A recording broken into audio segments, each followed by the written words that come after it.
Unang Timoteo, Kapitulo 3, versikulo 15.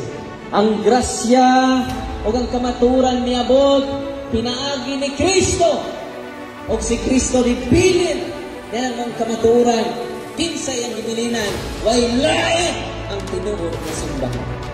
Amen? Doon ang imong simbahan karon, tinukod gani, o tao! Pagduha-duha na niya.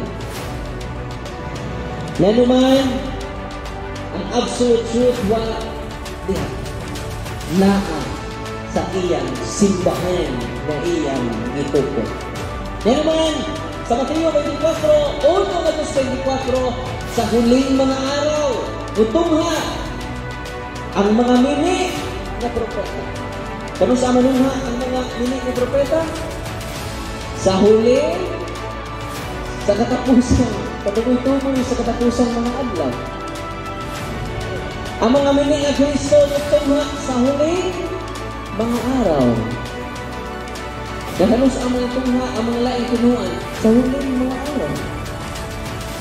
Di man mahitabo ang Katoliko mutungha sa huling mga araw, kay ihang naman siya sa unang siglo atong pagpakan ang simbahang Katoliko.